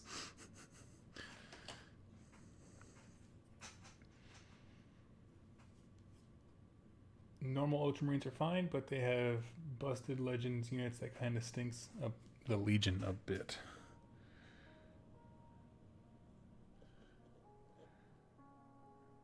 Oh yeah, I should go look and see if this event I'm going to allows Legends units. That's an interesting question.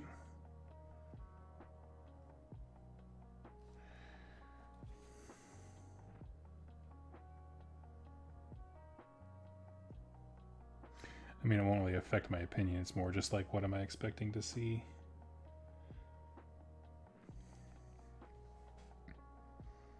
There's still a lot about this game that just really glosses over me. Like, I understand the basics and I can understand all the things that you need to have a really fun game. But when people start going into like some of the more complicated synergies with like, oh, this Legio Titan does XYZ, blah, blah, blah, and you're just like, I do not know what you're talking about. I see it has a gun. Does it shoot the gun? Yes, okay. What's the gun shooting at? And that's basically it. That's all. Or when they start listing off all the things, the special abilities their army gets, and I'm just like, come get me when you're done talking to yourself. You guys ever have that? Like, I mean, it's just like a player type of like, I know they're anxious about their rules, and so they just need to get it all out there so they can tell themselves like, okay, I'm not going to be a douche. I'm not going to like gotcha anything. I'm going to say all my stuff, which is great. Very commendable. And then if you're on the receiving end of just a verbal assault of, these are my rules, and this is how the bad moon works, and I'm going to do this, and just like, bruh.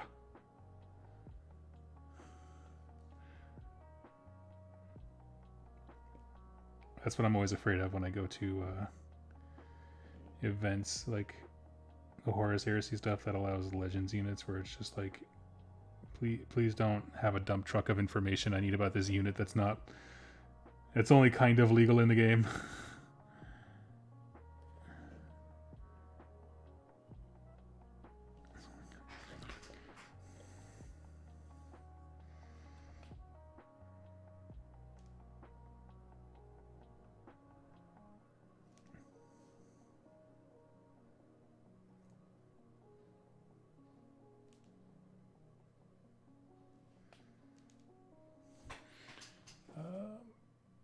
Every city's player I've played.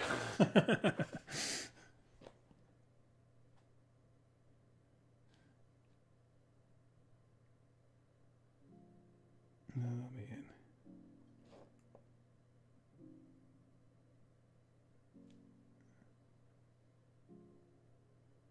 Oh yes, I'm all here for the disposable troop armies. Another reason I gotta get into Gloomspite.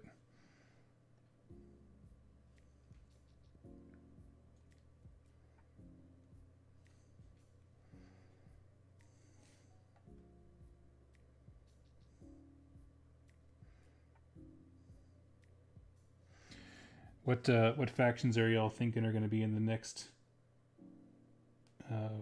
campaign book here we got coming?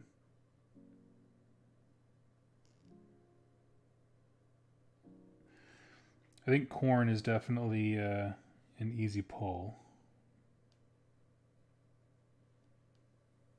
Because they got a shout out.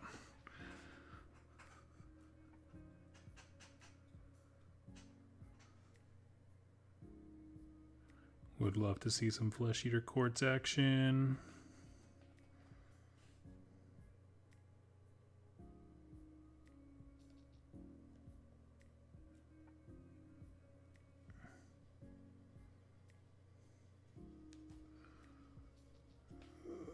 What else?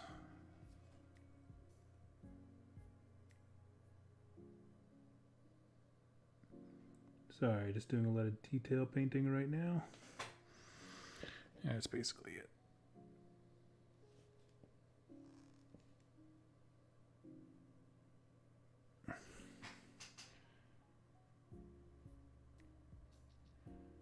Yes and no. On one hand, I understand how it might be overwhelming as the opponent, but I don't want to get hit with any gotchas. No, I understand. I understand.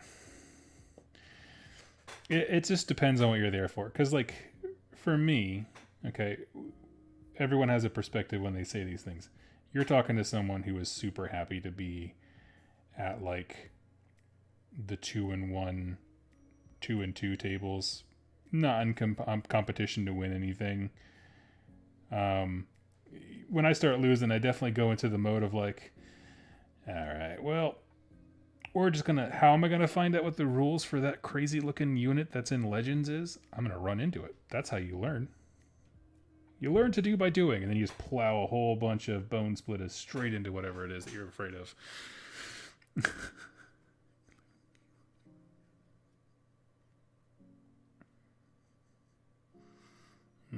Okay, he's coming together.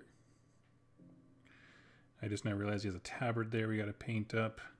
And a whole bunch of electronics, because I forgot he is like half cyborg. Dude got wrecked. No, my Gerst. He's good. All right, friends. I need that stuff to dry, so I'm probably going to hop off here for the day. But thank you all so much for hanging out with me. It was a ton of fun, and I got to get up and stretch a little bit too. If you have any other questions you'd like in the next painting stream, I might actually just do it again tomorrow. Keep these guys going. Let me know if you'd like to.